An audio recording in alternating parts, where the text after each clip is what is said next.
Kahit gabi po ay nagpapakain ho tayo sa kanila. Oras po natin ay alas 6 at kakauwi lang nila galing sa pastulan. At ayan po, kahit gabi ay binibigyan ko sila ng damo. Kasi marami akong sinakate. At marami talaga, sobrang dami talaga na damo dito sa lugar namin. Kaya kahit gabi, total may ilaw naman sila. May ilaw. Kaya binibigyan ko sila or bibigyan natin sila ng damo sa gabi. So first time ko itong ginawa na bibigyan ko sila ng damo ngayong gabi. At titignan natin kasi may ilaw naman na tayo. So umaga hanggang gabi ay continue pa rin ang kain nila. Hanggat marami tayong damo na nakukuha ay sige lang, bigay lang tayo ng bigay.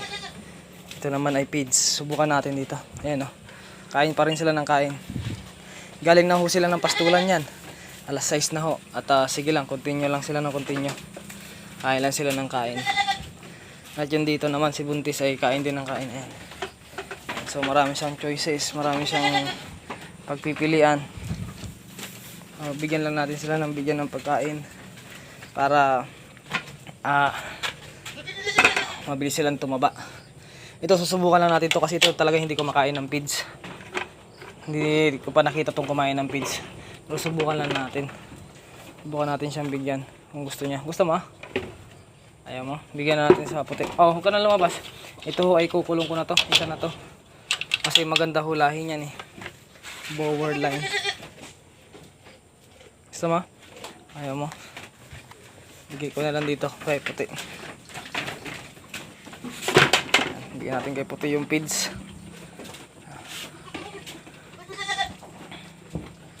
Kain pa rin sila ng kain mga ka-farming. Bababa na natin to. Tolda. Kasi nga po gabi na. So bababa na rin ho natin. Ito lang po yung idinagdag kong strategy ko. Or ito lang po yung dinagdag ko na yung magpakain sa gabi. First time kong ginawa ito. Kasi nga marami naman dami. Tsaka di naman nabibili kasi ang dami. Di naman nabibili. So pakain na natin yan. Para pinapastol ko sila sa umaga.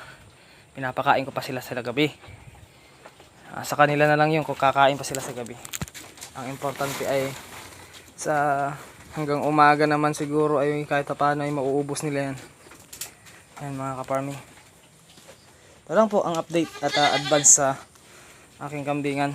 So dito magpapahinga muna ako saglit kasi napagod ako. So bubuksan natin yung electric fan at tayo ay magduduyan. Pahinga lang muna tayo saglit bago tayo umuwi sa taas. Ayan o. At yun may kalbo dun o. May kalbo. Ayan mga ka-farming ah. Kain siya ng kain. Ano naman, kain din ng kain. Mga busog na kasi yan eh.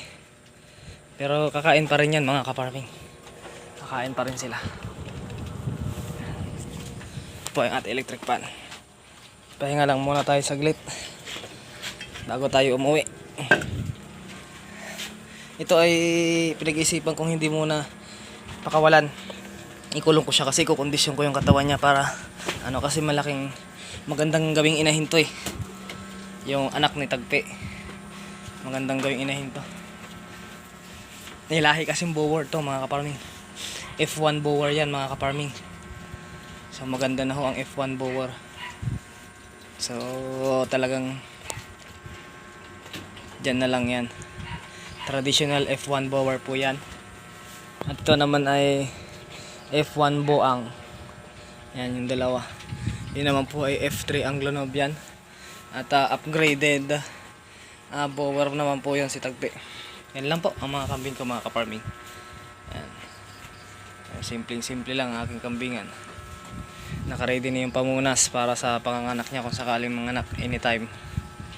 Yan po. Kain-kain sila yan o. Lakad, lalakad, kakain. Yan. Ganyan lang naman po ang ugali ng mga kambing kaya pakainin natin ang pakainin. Yan po sila mga ka-farming. Buntis kumain na, kumakain, yun naman kumakain ng feeds. So ito lang mga ka-farming, support nyo pa rin yung aking mga video na iba. So tamanduyan muna tayo dito. Tamanduyan muna tayo. At maya maya ay uuwi na tayo. Yan po, electric pan. Pahinga muna mga ka-farming.